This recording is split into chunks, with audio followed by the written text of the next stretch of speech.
All right, so anyone else still buzzing after yesterday? I mean, wow, that Avengers Doomsday cast reveal. It was a pretty big deal, yeah. It felt like the whole internet was glued to that live stream for hours. Yeah, top trending on X, almost 100,000 people watching on YouTube. Yeah. And remember, before it even started, all those rumors about it being even bigger than the Doctor Doom announcement at Comic-Con. Oh, yeah. The hype was definitely building for weeks. And honestly, they kind of delivered. The sheer size of the cast alone is just Mind-boggling. And it wasn't just who they announced, it was how they did it. It felt like a carefully orchestrated event, like a play almost. right. All those director's chairs, the music cues for each character, the long pauses between reveals. It was a slow burn for sure, but it worked. They kept us all on the edge of our seats. Definitely kept everyone talking, and I think that was the point. Exactly. So for this deep dive, we're going to go beyond the initial reactions and try to really unpack what this cast list tells us. What does it mean for the future of the MCU? Where are things heading? We've been combing through articles, watching breakdowns, and diving into the fan theories all morning. We've got a lot to discuss. Yeah, there's a lot to unpack here. Like, who are the new core Avengers going to be? What role will the multiverse play? And where do all these new characters fit in? Big questions indeed. So first things first, let's talk about the cast itself. There are some familiar names, though even that group has some surprises. We've got Chris Hemsworth back as Thor, of course. Can't have an Avengers movie without the God of Thunder. Exactly. Oh. Anthony Mackie's back as Captain America, Letitia Wright as Black Panther, Paul Rudd as Ant-Man, Simu Liu as Shang-Chi, Tom Hiddleston as Loki. Tenoch Mejia is back as Namor after Wakanda Forever, and Winston Duke is back as M'Baku. But something that immediately jumped out, and I know a lot of you noticed this too, no original Avengers. Yeah, that was definitely a deliberate choice. I mean, think about it. We're in the multiverse saga now, right? So maybe, just maybe, this is Marvel's way of shaking things up, shifting the focus away from the old guard and giving us a whole new set of heroes to root for. Makes you wonder what kind of story they're trying to tell, right? And speaking of new, we've got a whole squad of Thunderbolts coming in. Sebastian Stan as the Winter Soldier, Florence Pugh as Yelena Belova, Wyatt Russell as U.S. Agent, David Harbour as Red Guardian. Hannah John Kamen as Ghost, and Lewis Pullman, who's just listed as Bob for now. Intriguing. Right. So many theories about what this means for the Thunderbolts movie, for the future of the team. Some people are even saying this basically guarantees they all survive their own movie. I mean, it would be kind of weird to have them all die in their own movie and then show up for the big Avengers team up, right? Right. And some even think this could be setting up the Dark Avengers down the line. Yeah, I could see that happening. It's definitely a possibility. Okay, and then maybe the biggest surprise of the whole thing. The X-Men are officially in the house.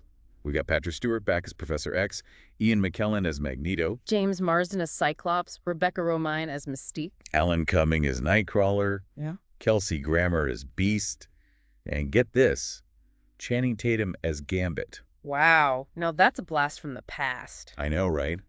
Most of these actors haven't played these roles in years, though some of them have popped up in multiverse cameos recently. Yeah, like that variant of Beast that Monica Rambeau ran into in the Marvels. Exactly. So how does this all tie together? Is this the main X-Men universe? Are they coming from different timelines or dimensions? And how does Gambit fit in? He wasn't in any of those original X-Men movies. Right. So many questions. Some people think this might be a way to bring back these fan-favorite characters for one last hurrah before they do a full reboot of the X-Men within the MCU. Yeah, that's a possibility.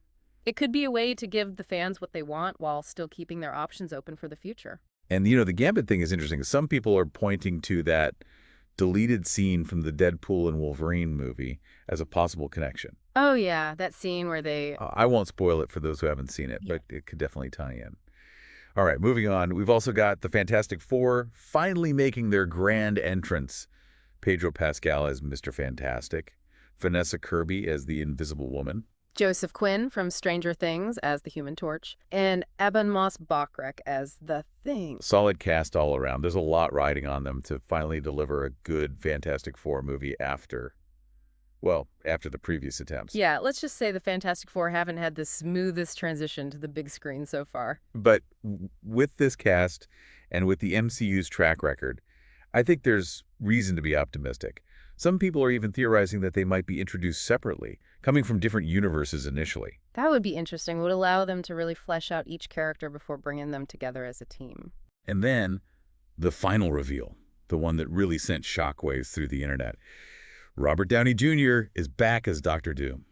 I mean, we knew it was coming after Comic-Con, but still, seeing his name on that list alongside all these other huge stars, it was a moment. It really solidified the sense that this is going to be a massive, epic event film. Yeah, it's not just another Avengers movie. This feels different. Okay, so we've talked about who's in. Now let's talk about who's not in. And there are some big names missing here. No Tom Holland as Spider-Man. No Chris Evans as Captain America. No Mark Ruffalo as Hulk. No Benedict Cumberbatch as Doctor Strange. No Elizabeth Olsen as Scarlet Witch. No Brie Larson as Captain Marvel. No Chris Pratt as Star-Lord. No Jeremy Renner as Hawkeye. No Ryan Reynolds as Deadpool. The list goes on. Where is everyone? Yeah, that's a lot of heavy hitters missing in action. What's going on here? Well, there are a few possible explanations. Scheduling conflicts are definitely a factor.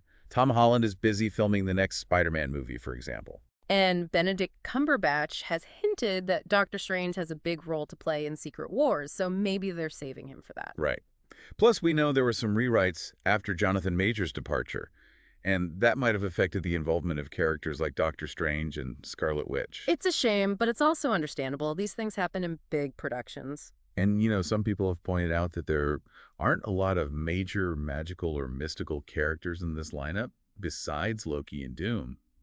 Maybe that means we'll see Doctor Strange and Wanda step up later on in the multiverse saga. Yeah, it could be a way to stagger the appearances of those big, powerful characters and make sure each one has their moment to shine. So, what do you think, looking at this incredible mix of characters? What are the big themes and implications that stand out to you? Well, I think it's clear that the multiverse is still the driving force here. It's what allows for all these different characters and universes to collide. And with the X-Men and the Fantastic Four taking center stage, it feels like Marvel is really leaning into those classic properties as the new cornerstones of the MCU. Yeah, I think you're right. And with so many Thunderbolts in the mix, it looks like they have big plans for that team too. And let's not forget the nostalgia factor.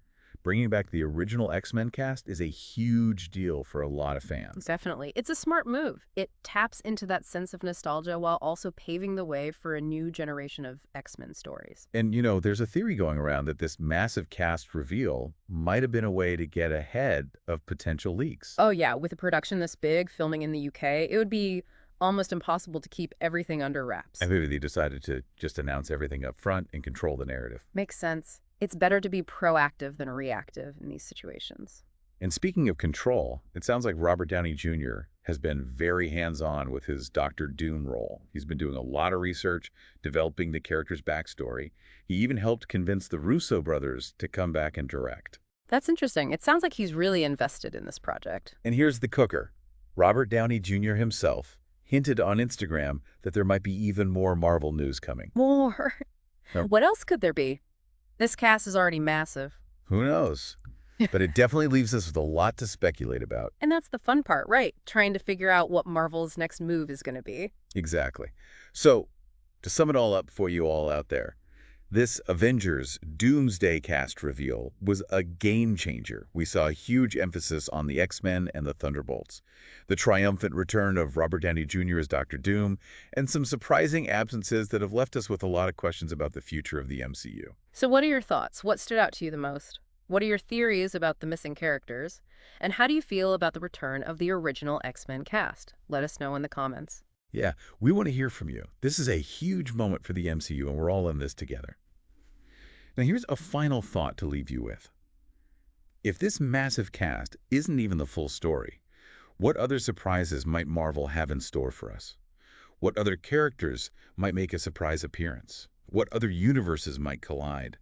And what will all of this mean for the future of the Avengers and the MCU as a whole? It's a lot to think about, and this is just the beginning of the conversation.